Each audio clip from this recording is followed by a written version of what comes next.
I'm Anil Kumar. Welcome to my series on trigonometry. We'll actually pick up 4 questions based on right triangles and solve those right triangles using primary trigonometric ratios. Here are few questions from previous test paper on the same topic. Now, as you can see, in most of the problems here, diagram is given to you, so it is not very difficult to solve these questions. You can have a close look at these problems. So I hope question number 1 and 2 are absolutely clear. You can pause the video, copy these questions, try them out. Here is a very interesting thinking question. Now you're given 2 triangles. Now any triangle can be split as shown here into 2 right triangles and then can be solved.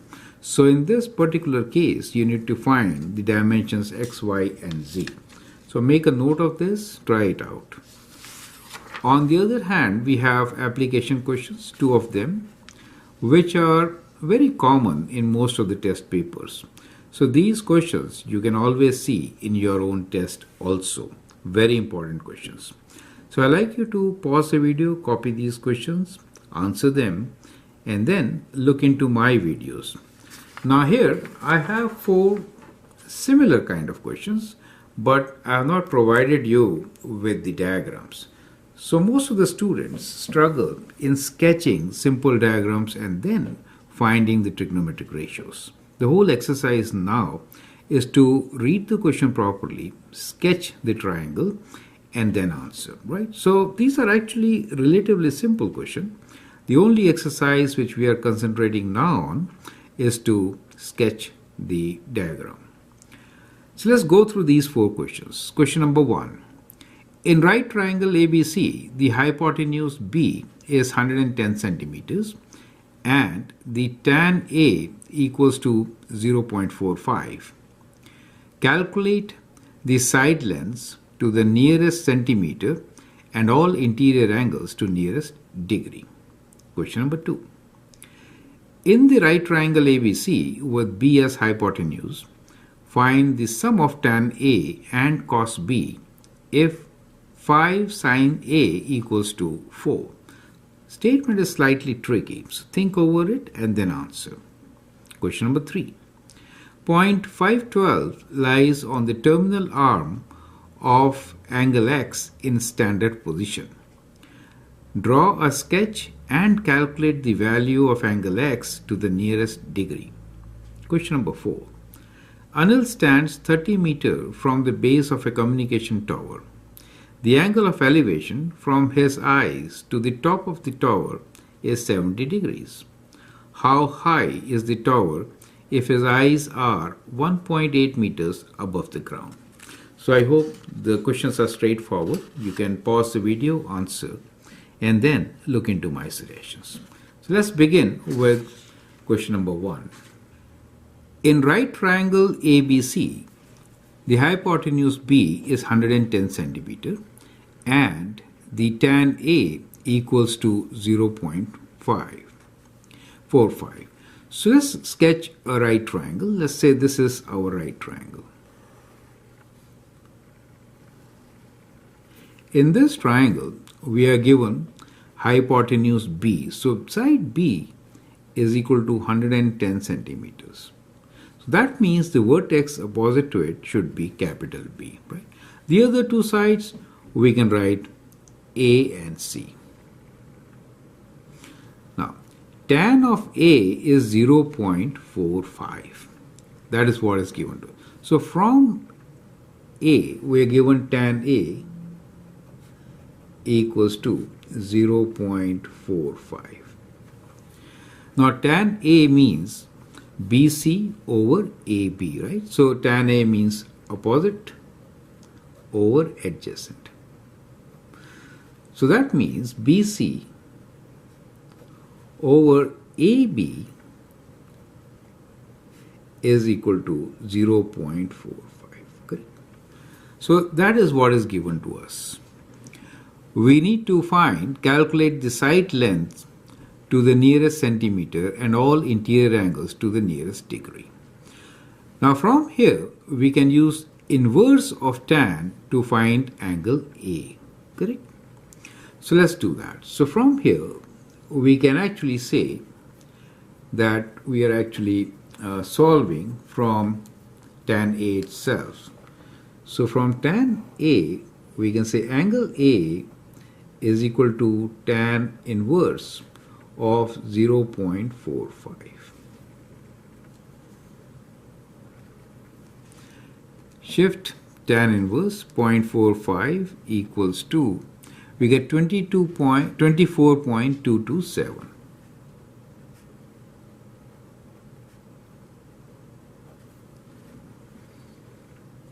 So once we get this angle, which is 24.227, we can find all other sides, correct? It says calculate the side lengths to the nearest centimeter and all interior angles to the nearest degree. Now to find the side lengths, we should use 3 or 4 decimal places, but later we can always round it, right? So if you want to round it, this angle will be 24 degrees. So you could round this to 24 degrees. In that case, we know angle B is 90 degrees. So angle C will become 90 minus 24 degrees, correct? So that is what we could do, and that is 6, and from 8 we get 66 degrees is angle C. So this becomes for us 66 degrees as far as the answer goes, and that will be rounded to 24 degrees, correct? So we got the angles, inside angles. Let us now find the sides.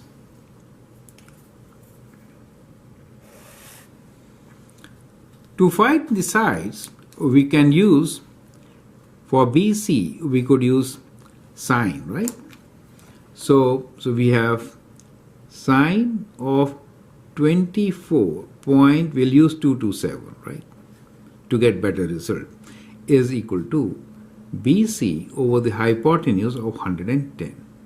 So that gives us BC as equal to 110 times sine of 24.227 degrees. The angle we already have here, I think. Okay, let's retype. So we get 110 times sine of 24.227 equals to, so we get this as 45.1, which will round to 45 centimeters. So we get BC. Now to find AB, AB is adjacent side, right? So it is cos of this. So it is 110 cos of 24.227 degrees. So we have 110 times cosine 24.227 equals to 100.31, which is round to 100 centimeters. So we get the side lengths as 100 centimeter and 45 centimeter. The angles as 24, 66 and 90 degrees. Clear? So that is how we can round all our answers. Let's move on to question number 2. In the right triangle ABC, B as the hypotenuse, find the sum of tan A and cos B if 5 sine A equals to 4. So let's first sketch our triangle. Okay. So we have a right triangle. Hypotenuse is B. So we can always label this side as B, and let's keep A and C on the other side. Find the sum of tan A and cos B. So we need to find what is tan A plus cos B. This is what we need to find. And what are we given? We are given 5 sine A equals to 4. Now from here you can find what sine A is. Sine A is 4 over 5. And you know what sine is? Sine is opposite over hypotenuse. So that means that from the angle A, side opposite is 4 units and the hypotenuse is 5. Perfect. And this is a right triangle. So we can always find what AB is. Using Pythagorean theorem, we say AB squared should be equal to 5 square minus 4 square, correct? Which is 25 minus 16, which is 9. So AB is equal to square root of 9, which is 3. So this side is 3 units. So we got our side AB as 3 units. Now we need to find what is tan A and what is cos B. Add them up, right? So from here we can easily find tan A. So tan A is equal to opposite over adjacent, which is 4 over 3. And cos of B, well, I wrote cos of B. So cos of 90 degrees, cos of B is 90 degrees, right? So cos of B is how much? So if you look from 90 degrees point of view, not this triangle, right? So in that case, we'll have cos of 90 degrees as equal to 0, right? So this cos of 90 degrees is, remember, since B is 90 degrees, so we have cos of 90 degrees is 0. So this is 0 basically, right? So here we get our result as tan A plus cos B equals to 4 over 3 plus 0, which is 4 over 3. So that is how you could answer this particular question, right? Now let's try to understand why cos 90 is equal to 0. This is actually, 90 is this particular angle, right? So when we have a coordinate, let's get back to coordinate axis. Let's look into this, right?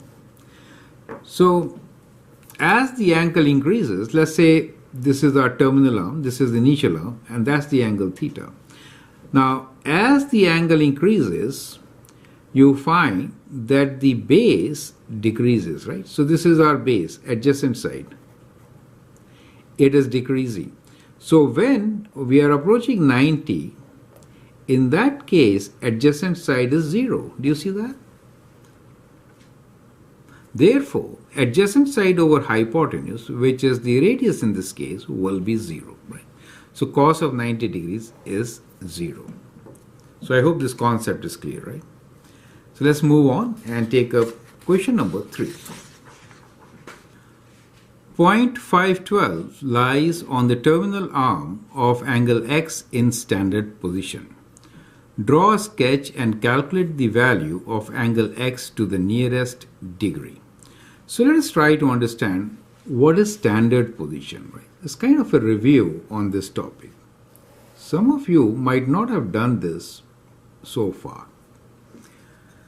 Okay, so when we are saying angle, in any coordinate plane, x-axis is basically our initial arm.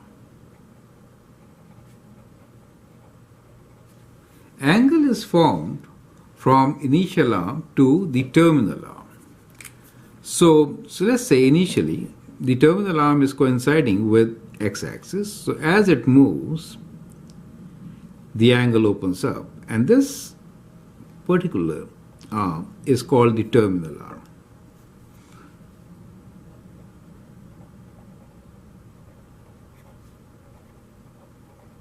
Now what are we given?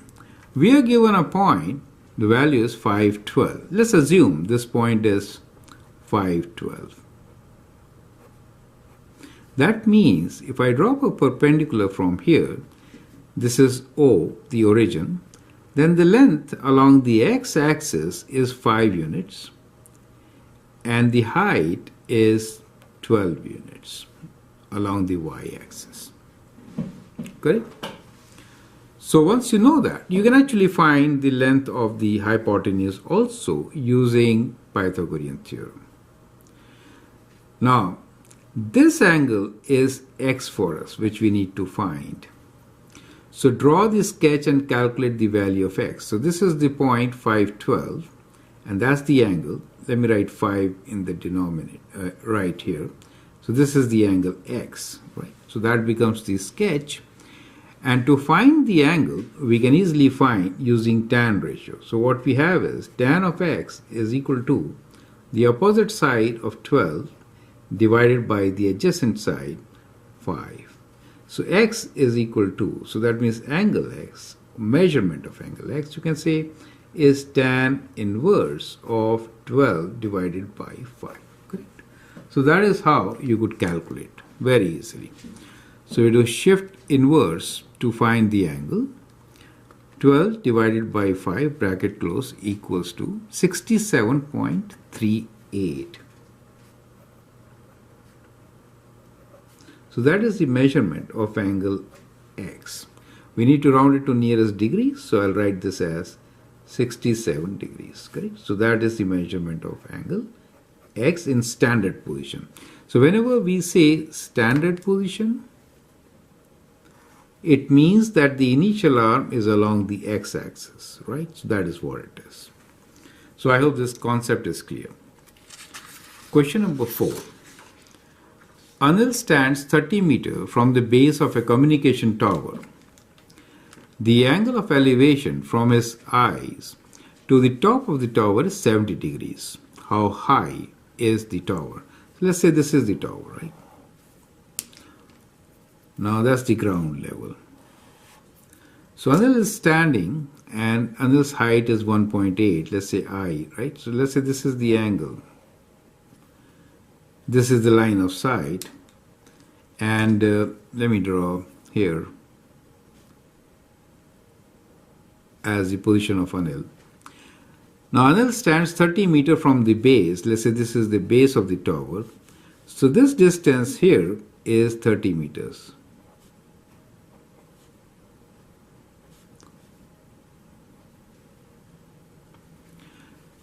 Now the height is also given to us. The height is 1.8 meters. The angle of elevation is this angle, which is 70 degrees. So let's say tower, let's call this point as T. Let this be point A, right? Now it's very clear how to solve this question, right? You can always pause the video, answer. So the height of the tower will be TA plus AB, right? First, let's find TA, which we can find using tan ratio. So let's call this point as C and D. So in this case, we can say that tan of 70 degrees is equal to the opposite side TA over adjacent side DA. We need to find what TA is, but we know that DA is same as CB, which is 30. So from here, TA equals to 30 times tan of 70 degrees. So let's calculate this. 30 times tan 70 equals to 82.42.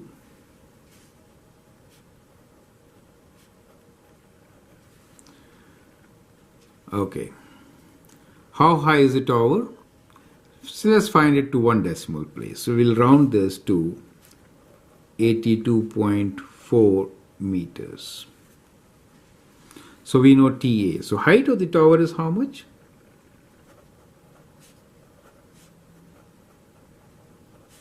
Is TA plus AB.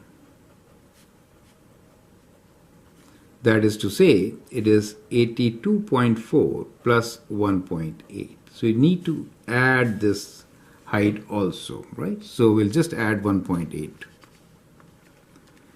to get our answer 84.2.